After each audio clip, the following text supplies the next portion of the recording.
China has walked the talk with Africa right from the beginning, back to at least the post-war area. As I'm saying, it is not simply modern day China, huge, powerful country and so on. But even when China had nothing, they shared that nothing with us. China always collaborated with us. China is actually showing to the whole global South that there is an alternative to the Washington consensus. There is an alternative to neoliberalism, that the key decisions about politics, economy, and the resources of our countries should not be taken by people in Washington or in London or in Paris or in Brussels. I've been reading several reports from different media, Western mainstream media. Of course, they tend to use debt trap to describe China's investments in Africa, in Latin America. Or they will say this engagement between China and Latin America and Africa is just China's strategic goal. I want to read a few quotes from the work report, the report to the 20th Party Congress. So there's one chapter, it just says China's goal of promoting world peace. And I can read a few lines and you decide whether you believe it and what do you think about it.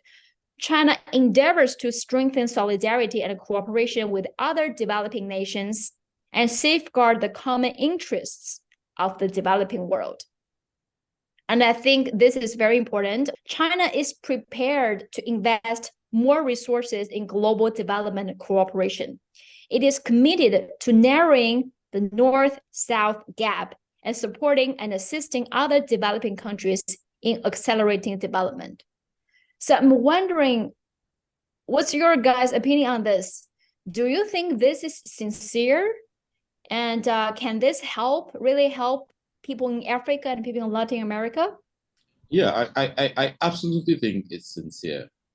I mean, China has walked the talk with Africa right from the beginning, back to at least the post-war area. As I'm saying, it is not simply modern day China, huge, powerful country and so on. But even when China had nothing, they shared that nothing with us. China always collaborated with us. China always sought to work with us to achieve global goals like peace, to avoid conflict, to uplift everybody. These are positions China has held at least since Mao. This is the bedrock of Chinese communism and China's outlook on the world. In more recent times too, we've seen it. You mentioned when we started, you mentioned the Belt and Road Project. I think there are 41 African countries involved in that initiative. They are seeing concrete benefits. The US can say whatever it likes, but if you go to visit any African country today and look at the infrastructural development that is taking place, it is almost and inevitably being driven by Chinese corporation. We're not talking about lending, and there's nothing wrong with lending money in solidarity. There's nothing wrong with international cooperation. That's not a problem. It is when the terms of that cooperation are structured such that what is actually taking place is an extraction of resources. What is actually taking place is a disempowerment of, say, African countries. That is problematic. That is not what we have seen with China in case after case. Yes, there are some problems with individual Chinese capitalists who may be operating in Africa in ways that are not desirable. That exists. China is still on its own path towards communism. And at this moment, capitalism itself is still a powerful force in China.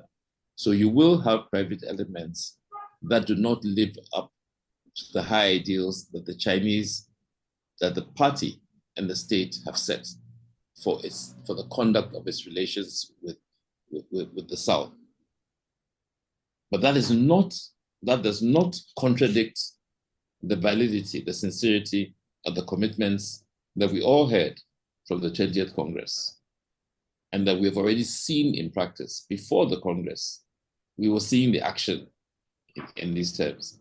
And that's part of the reason, as I said earlier, that there's so much interest in what China is doing and how China is doing it.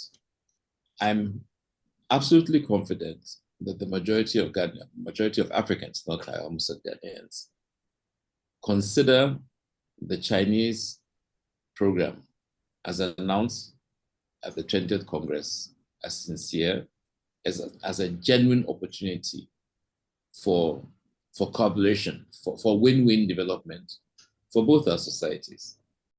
China is actually showing to the whole global South that there is an alternative to the Washington consensus. There is an alternative to neoliberalism. That the key decisions about politics, economy, and the resources of our countries should not be taken by people in Washington or in London or in Paris or in Brussels, but should be taken in Beijing, in Accra, in Brasilia, in Johannesburg, in Mexico City, in our countries. So China is showing that, okay, guys, we worked hard for 30, 40 years doing exactly the opposite of what Washington told you guys to do. And they actually also tried to tell China to do, but China said, no, sorry. We are a different country, we are a socialist country, and we are going to a different path. So I think that's also what explains how much the Western powers are so scared with China right now. And finally, I would say, as a Brazilian, even with huge cultural difference that we have between Latin America and China, when I look to China, when I look around and see what China was able to accomplish, and in the deep of my soul, I feel, okay, they're actually one of us. They made it. We are people of color. We are people from the global South. They made it. Maybe we also can do it.